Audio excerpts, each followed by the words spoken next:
والعاقبۃ للمتقین والصلاة والسلام علی رسولہ الکریم اما بعد فاعوذ باللہ من الشیطان الرجیم بسم اللہ الرحمن الرحیم انما یخشی اللہ من عبادہ العلماء آمنت باللہ صدق اللہ العظیم وصدق رسولہ النبی الکریم الامین ان اللہ وملائکتہ یصلون علی النبی یا ایہا الذین آمنوا صلوا علیہ وسلموا تسلیما الصلاۃ والسلام علیک یا سیدی یا رسول اللہ وعلی آلک واصحابک یا سیدی یا حبیب اللہ الصلاۃ والسلام علیک یا سیدی یا رسول اللہ وعلی آلک واصحابک یا سیدی یا نور اللہ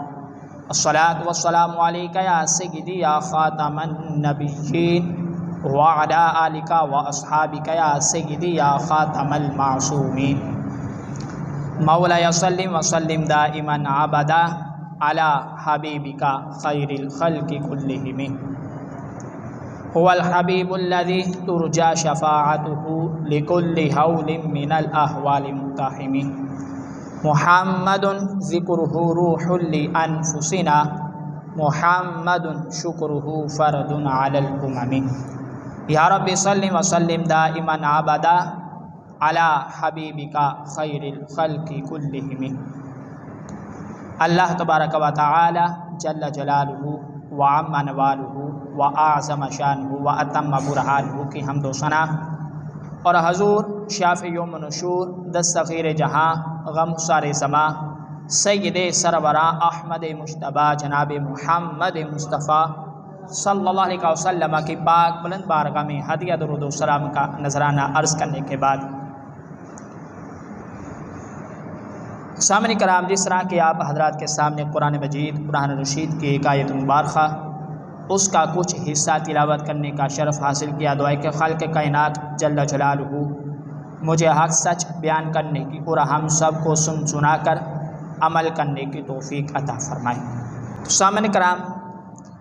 قرآن مجید قرآن رشید میں رب ذوالجلال ارشاد فرماتا ہے انما یخشی اللہ من عبادہ العلماء، کہ بے شک اللہ کے بندوں میں سے علماء ہی اللہ سے ڈرتے ہیں، لیکن اس سے مراد صرف وہی لیے جائیں گے جو علم رکھنے والے ہیں کہ جو قرآن و حدیث کے خلاف نہ چلیں، بلکہ عین قرآن و حدیث کی روشنی میں جو بھی کام کریں یا کروائیں اور پھر اس پر آگے لوگوں کو مطلع کریں، وہ عین قرآن مجید قرآن رشید کے مقابلے میں نہ ہو بلکہ قرآن و حدیث کی روح سے اس کا ثبوت ثابت ہو۔ اب ہمارے معاشرے کے اندر بہت سارے ایسے لوگ ہیں کہ جنہوں نے اپنے آپ کو علم والا تو کہلوایا لیکن علم پر خود عمل نہ کیا، اور بہت سارے ایسے ہیں کہ جنہوں نے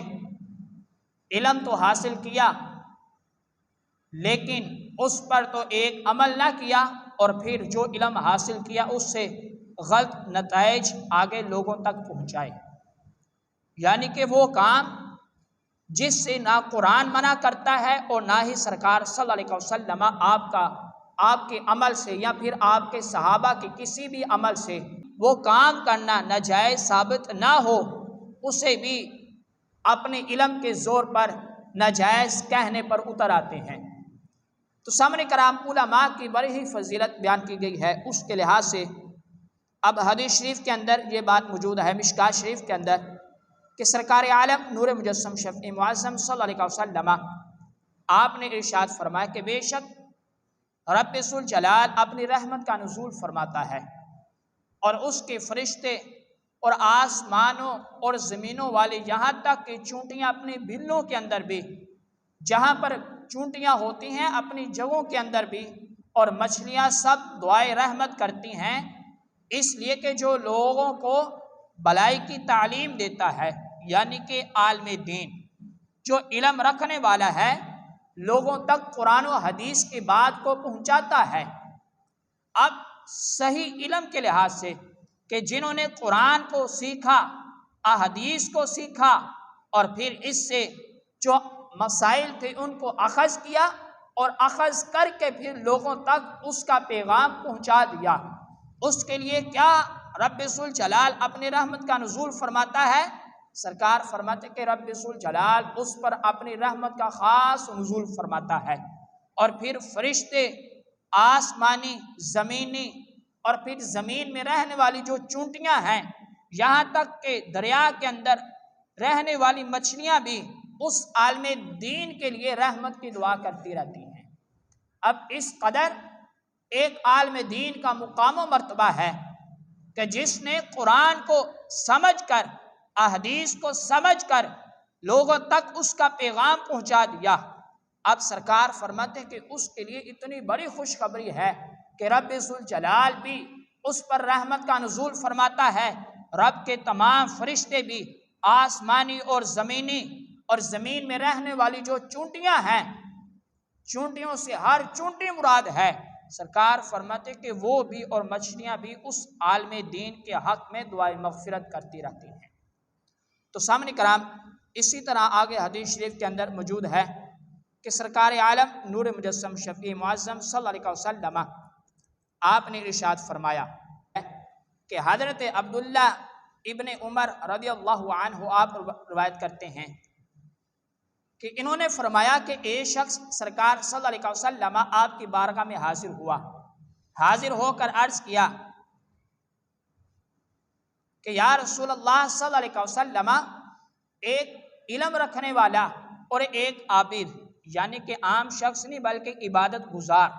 رب ذوالجلال کا ذکر کرنے والا، عبادت کے اندر اپنی زندگی کو بسر کرنے والا، یا رسول اللہ صلی اللہ علیہ وسلم، کیا ایک عالم دین، علم رکھنے والا، اور پھر ایک عابد، متقی، پرہیزگار، کیا دونوں برابر ہو سکتے ہیں؟ کیا ان میں سے کس کی فضیلت زیادہ ہے؟ تو سرکار صلی اللہ علیہ وسلم آپ نے مسکرانا شروع کر دیا، سرکار نے تبسم فرمایا، اور پھر سرکار صلی اللہ علیہ وسلم آپ نے ارشاد فرمایا، اے شخص، اے سوال کرنے والے، تیرے اس قول سے فرشتوں کو بھی تعجب ہو رہا ہے، یعنی کہ میں ہی نہیں بلکہ رب کے نورانی فرشتے، رب کے جو فرشتے ہیں وہ بھی تیرے سوال سے تعجب کرتے ہیں کہ یہ کیسا سوال ہے،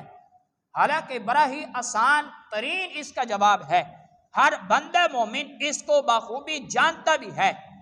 اب سرکار صلی اللہ علیہ وسلم آپ نے ارشاد فرمایا، اے شخص، تیرے اس قول سے، تیرے اس سوال سے فرشتے بھی تعجب کرتے ہیں۔ سرکار فرماتے کہ ایک طرف علم رکھنے والا، دوسری طرف اس کے مقابلے میں 1000 متقی پرہیزگار شخص ہو، سرکار فرماتے کہ وہ پھر بھی اس عالم دین کے درجے تک نہیں پہنچ سکتے۔ یہاں تک کہ سرکار فرماتے کہ ایک طرف ایک عالم دین، علم رکھنے والا ہو، اور وہ بندہ رات بھر اٹھ کر نماز پڑھے، دوسرے طبقے کا متقی پرہیزگار، سرکار فرماتے کہ اس کے مقابلے میں ایک شخص 70,000 شخص رات بھر اٹھ کر نماز پڑھنے والے ہوں، دن میں روزہ رکھنے والے ہوں، عبادت گزار ہوں، پھر بھی اس ایک عالم دین کا جو مقام و مرتبہ ہے اس تک نہیں پہنچ سکتے۔ تو سامنے کرام، اس قدر ایک عالم دین کی عظمت اور شان کو پیارے محبوب صلی اللہ علیہ وسلم آپ نے ذکر فرمایا ہے۔ ایک طرف عالم دین اور دوسری طرف 70,000 وہ بندے کو جو دن کو روزہ رکھیں، رات عبادت کے اندر گزاریں، رب ذوالجلال کا ذکر کرنے والے ہوں، پھر بھی وہ 70,000 آدمی اس ایک عالم دین کے مقام تک نہیں پہنچ سکتا۔ تو سامنے کرام، اسی لحاظ سے اپنے گفتگو کو آگے چلاتے ہوئے کہ اعلیٰ حضرت عظیم البرکت شاہ احمد رضا خان تاجدار بریلوی رحمۃ اللہ تعالی علیہ، آپ کو رب ذوالجلال نے بڑا ہی نوازا ہے۔ یہ وہ بزرگ گزرے ہیں کہ جنہوں نے ہمارے عقیدے کی حفاظت فرمائی، عقیدے کی سرحدوں پر بڑے مضبوط دلائل کے ساتھ بد عقیدہ لوگوں کا منہ بند کیا۔ اب اعلیٰ حضرت عظیم البرکت شاہ احمد رضا خان تاجدار بریلوی رحمۃ اللہ تعالی علیہ، آپ کی ذہانت کا اندازہ دیکھیں کہ آپ صرف دین کا ہی علم نہیں رکھتے تھے، بلکہ دین کا علم رکھنے کے ساتھ ساتھ دین کی برکت سے آپ نے بہت سارے ایسے سوالات تھے جن کا آپ نے حل فرمایا۔ اب ان سوالات میں سے ایک سوال علی گڑھ یونیورسٹی کا جو پرنسپل تھا اس کا ایک سوال تھا۔ اب یونیورسٹی کا جو پرنسپل ہے اس کا نام تھا ضیاء الدین۔ اب یہ بڑا ہی ماہر استاد تھا، پورے پاکستان کے اندر اس کے علم کا ایک رعب تھا کہ یہ ایک یونیورسٹی علی گڑھ جو یونیورسٹی ہے اس کا پرنسپل ہے، اور بڑے بڑے لوگ جو اسکول کے لیول کے تھے اس کے پاس اپنا سوال حل کروانے کے لیے آیا کرتے تھے۔ اب یہ ضیاء الدین جو تھا، یہ حساب جو تھا، میتھ، اس کا بڑا ہی ماسٹر تھا۔ اب اس کے پاس ایک سوال آیا، اس کے پاس ایک سوال تھا، اب اس کے اندر یہ پھنس گیا۔ اب اس سے وہ سوال حل نہ ہو سکا۔ اب اس نے بڑی ہی کوشش کی اس سوال کو حل کرنے کی۔ اب یہ وہ بندہ جو علی گڑھ یونیورسٹی کا پرنسپل تھا، بڑے بڑے جو حساب دان تھے، جو حساب کا علم رکھنے والے تھے، ان کے سامنے اس نے یہ سوال پیش کیا، سوال رکھا، لیکن بڑے بڑے جو ماسٹر تھے وہ بھی اس کا سوال حل نہ کر سکے۔ آخر یہ پرنسپل جو تھا، اب اس نے کہا کہ آکسفورڈ یونیورسٹی کے جو پرنسپل سے سوال حل کرانے کے لیے اب یہ لندن جانے کا ارادہ کیا اس نے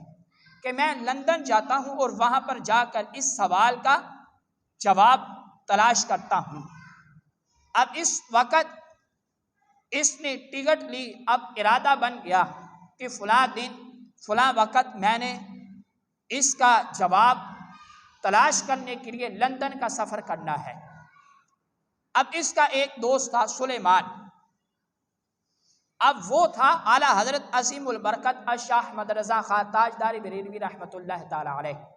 آپ کا مرید تھا۔ اب جب اسے پتہ چلا کہ میرا دوست ضیاء الدین جو تھا یہ اپنے حساب کا سوال جو تھا اس کا حل تلاش کرنے کے لیے لندن جانا چاہتا ہے، اب جو یہ سلیمان جو اعلیٰ حضرت رحمۃ اللہ تعالی علیہ آپ کا مرید تھا، اب اس نے کہا کہ کیوں نہ لندن جانے سے پہلے تم میرے پیر و مرشد کے پاس جاؤ، ایک عالم دین ہے، حافظ قرآن ہیں، علم رکھنے والے ہیں، قرآن و حدیث کا علم آگے پہنچانے والے ہیں، ہو سکتا ہے تمہارے سوال کا جواب وہاں سے مل جائے۔ تو اب یہ ضیاء الدین حیران رہ گیا کہ اتنے بڑے جو پرنسپل تھے ان سے یہ سوال حل نہ ہوا، اس کا جواب ایک عالم دین کیسے دے سکتا ہے؟ جو دین کا علم رکھنے والا ہے اس کے پاس اس کا جواب کہاں سے آیا؟ اب اس نے کہا کہ چلو اگر سوال کا جواب نہ بھی ملا تو ایک عالم دین کی زیارت تو ہو جائے گی جو قرآن کا بھی حافظ ہے اور حدیث کا علم بھی رکھنے والا ہے، کم از کم اس کے ساتھ ملاقات کرنے کا شرف تو حاصل ہوگا۔ اب یہ اپنے دوست کے ساتھ اعلیٰ حضرت عظیم البرکت شاہ احمد رضا خان تاجدار بریلوی رحمۃ اللہ تعالی علیہ آپ کے پاس آیا۔ اب یہ پرنسپل جو تھا ضیاء الدین جب اعلیٰ حضرت رحمۃ اللہ تعالی علیہ آپ کے پاس پہنچا تو جو اعلیٰ حضرت رحمۃ اللہ تعالی علیہ کا مرید تھا، اب اس نے کہا، سلام عرض کیا اعلیٰ حضرت رحمۃ اللہ تعالی علیہ آپ کی بارگاہ میں۔ سلام عرض کرنے کے بعد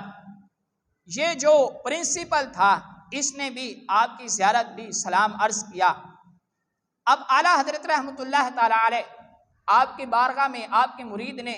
عرض کیا کہ حضور یہ ضیاء الدین ہے، فلاں یونیورسٹی کا ایک پرنسپل ہے، اس نے بڑی کوشش کی، جد و جہد کی کہ ادھر ادھر سے بڑی ہی کوشش کی کہ یہ سوال جو تھا یہ حل ہو جائے، لیکن حضور اس کا سوال بڑا اٹکا ہوا ہے، یہاں تک کہ اس نے لندن جانے کا ارادہ کر دیا کہ لندن جا کر فلاں جو یونیورسٹی ہے جو اس کا پرنسپل ہے اس کا جواب ہو سکتا ہے کہ وہ دے سکے۔ اب اعلیٰ حضرت رحمۃ اللہ تعالی علیہ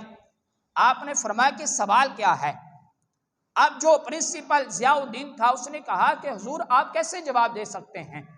آپ تو ایک دین کا علم رکھنے والے ہیں، اور یہ سوال جو ہے کوئی دینی لحاظ سے نہیں بلکہ یہ دنیاوی لحاظ سے ہے، اور یہ میتھ حساب کا سوال ہے۔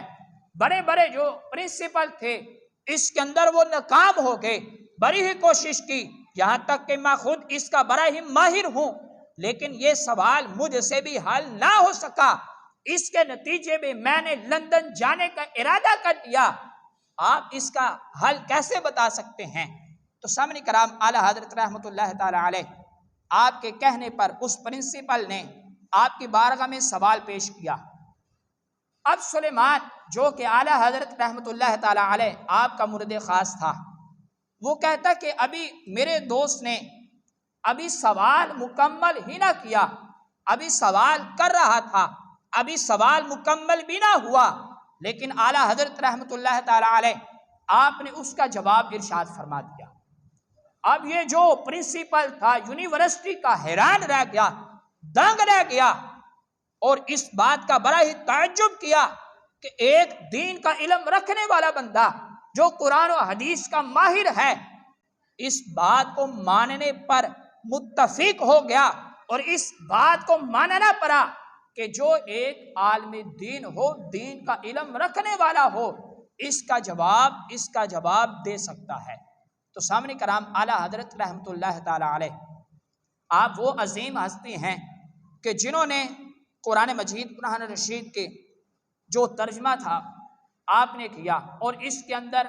بڑے بڑے ایسے لوگ تھے کہ جنہوں نے قرآن کے ترجمے کے اندر، بد عقیدہ لوگوں نے، نام کے تو مسلمان تھے لیکن اس کے باوجود انہوں نے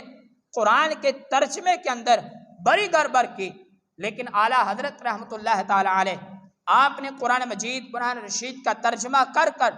لوگوں کو مطمئن کیا، اور پھر لوگوں تک سرکار صلی اللہ علیہ وسلم آپ کی عظمت اور شان کو بیان کرتے ہوئے آپ نے اس کا جواب دیا۔ اور پھر اعلیٰ حضرت عظیم البرکت شاہ احمد رضا خان تاجدار بریلوی رحمۃ اللہ تعالی علیہ آپ نے بہت سارے مسائل تھے ان کا حل کیا۔ اب اعلیٰ حضرت رحمۃ اللہ تعالی علیہ آپ نے قرآن مجید، قرآن رشید کا ترجمہ کیا، اور پھر کم و بیش 1000 کتب آپ نے لکھی۔ آپ 1000 کتب کے مصنف ہیں، کم و بیش آپ نے احادیث کے لحاظ سے 1000 کتابیں لکھی۔ اب آپ نے بہت سارے مسائل جو تھے درپیش آنے والے تھے، جو درپیش آئے، لوگوں نے سوال کیے، آپ نے اس کا جواب دیا۔ اب لوگوں کے سوالات کے لحاظ سے ایک سوال جو آپ حضرات کے سامنے میں آج عرض کرتا چلوں کہ ایک سوال آج ہمارے معاشرے کے اندر یہ کیا جاتا ہے کہ جو یہ تم سرکار عالم نور مجسم شفیع معظم صلی اللہ علیہ وسلم آپ کے نام پر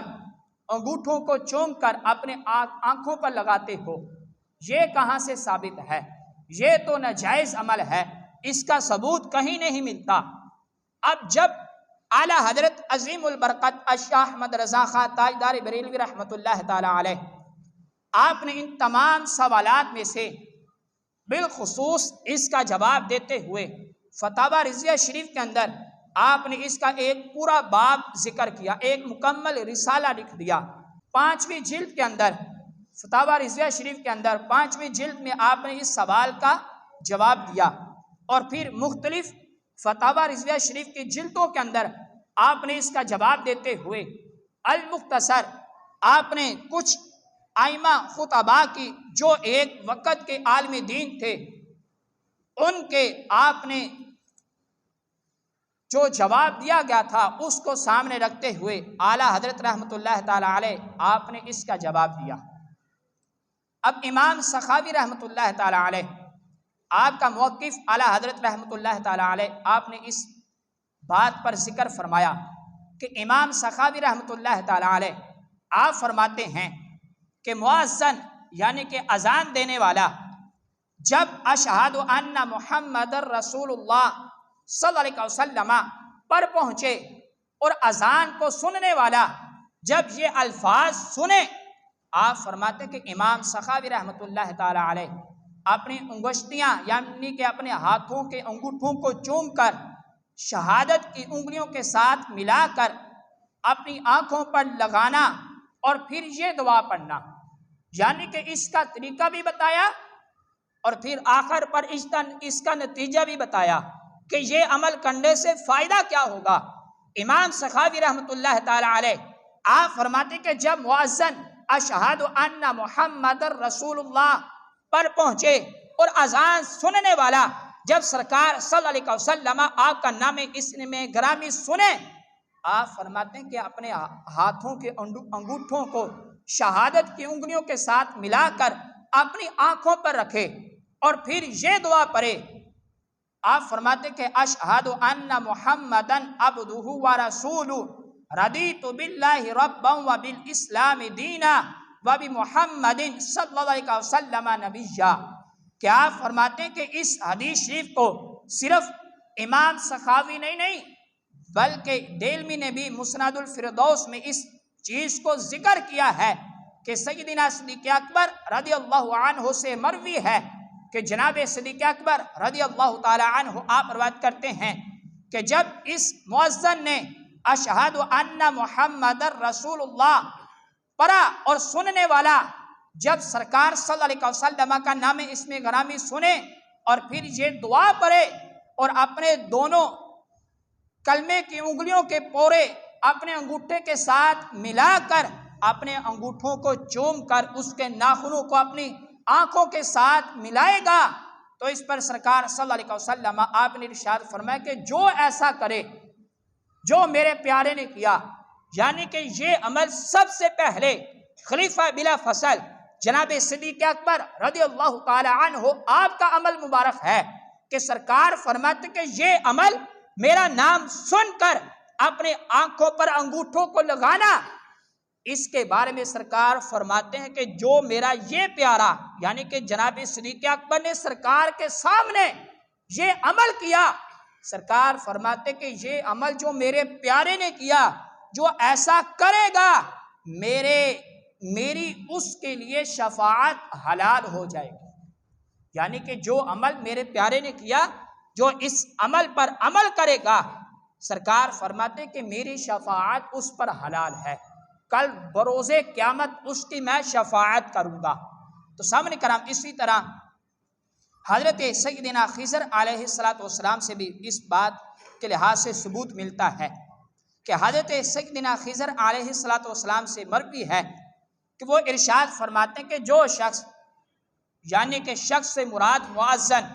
جب اشہد ان محمد رسول اللہ صلی اللہ علیہ وسلم جب یہ کہے، آپ فرماتے ہیں کہ جب مؤذن سے تم یہ الفاظ سنو تو اس کے ساتھ یہ دعا پڑھو، مرحبا بحبیبی وقرۃ عینی محمد ابن عبد اللہ صلی اللہ علیہ وسلم۔ حضرت خضر علیہ السلام آپ فرماتے ہیں کہ جب مؤذن یہ الفاظ کہے تم یہ دعا پڑھ کر اپنے انگوٹھوں کو چوم کر اپنی آنکھوں پر رکھو گے تو اس کا فائدہ کیا ہوگا۔ حضرت خضر علیہ السلام آپ فرماتے ہیں کہ جو ایسا کرے گا اس کی آنکھیں کبھی نہیں دکھیں گی، اس کی آنکھوں کو کبھی تکلیف نہیں ہوگی، یہ عمل کرنے سے یہ فائدہ ہے۔ اور پھر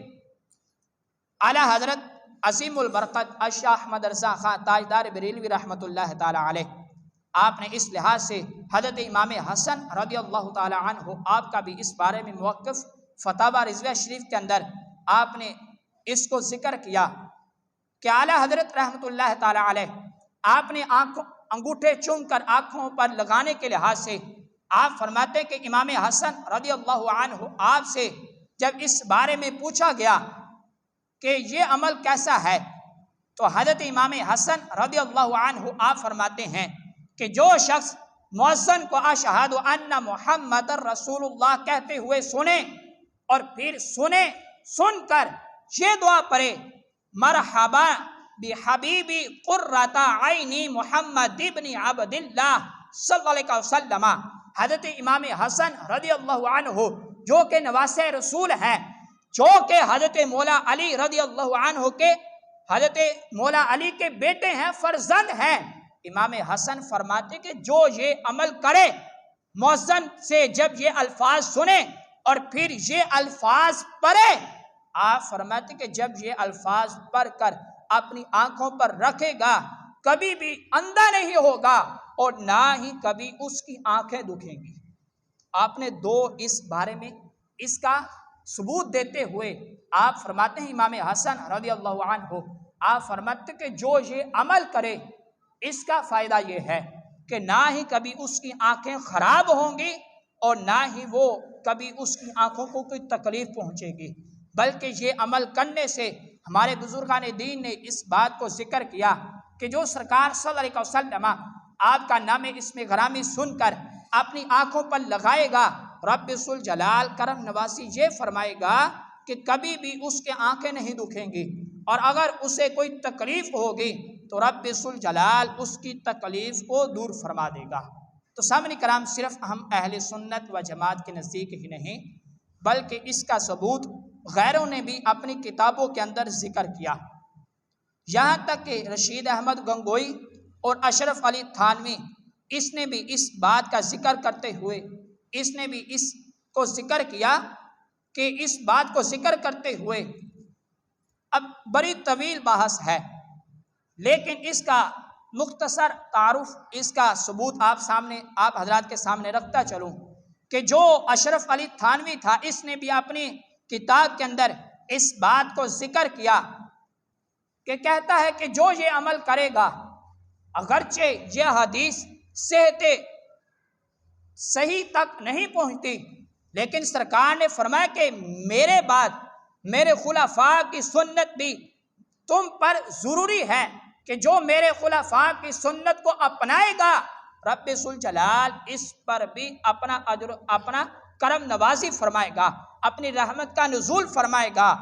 اب اس بات کو ذکر کرتے ہوئے رشید احمد گنگوئی اور پھر اشرف علی تھانوی اس نے بھی لکھا کہ یہ عمل کرنا سرکار صلی اللہ علیہ وسلم آپ کا نام اسم گرامی سن کر انگوٹھوں کو چوم کر اپنی آنکھوں پر لگانا یہ مستحب عمل ہے، بلکہ جائز عمل ہے۔ تو سامعین کرام، ہم اہل سنت و جماعت کا موقف بھی یہی ہے کہ یہ کوئی فرض واجب نہیں، بلکہ یہ عمل سرکار صلی اللہ علیہ وسلم آپ کا نام اسم گرامی سن کر اعلیٰ حضرت رحمۃ اللہ تعالی علیہ آپ نے اس کا بڑی تفصیل کے ساتھ فتاوی رضویہ شریف کے اندر اس بات کا ذکر کیا کہ سرکار کا نام سن کر یہ عمل کرنا، انگوٹھوں کو چوم کر، اس کا فائدہ کیا ہے؟ پہلے نمبر پر آپ نے فرمایا کہ یہ جائز ہے، مستحب عمل ہے، اور جو یہ عمل کرے گا اس کی آنکھوں کو کوئی تکلیف نہیں ہوگی، اور امام حسن فرماتے کہ جو یہ عمل کرے اس کی آنکھوں کو کوئی تکلیف نہیں ہوگی، اور پھر ساتھ ہی آپ فرماتے ہیں کہ اگر وہ کبھی سرکار صلی اللہ علیہ وسلم آپ کا نام اسم گرامی سن کر اپنی آنکھوں کو لگاتا ہوگا انگوٹھے چوم کر، امام حسن فرماتے کہ ایک تو اس کی آنکھوں کو تکلیف نہیں ہوگی، اور دوسرے نمبر پر آپ فرماتے کہ وہ کبھی اندھا نہیں ہوگا۔ تو سامعین کرام، اس لحاظ سے یہ مختصر تعارف آپ حضرات کے سامنے رکھا۔ دعا کہ خالق کائنات جل جلالہ ہمیں عمل کرنے کی توفیق عطا فرمائے۔ اور آخر میں اعلان یہ ہے کہ انشاءاللہ 29 ستمبر بروز جمعرات بعد از نماز عشاء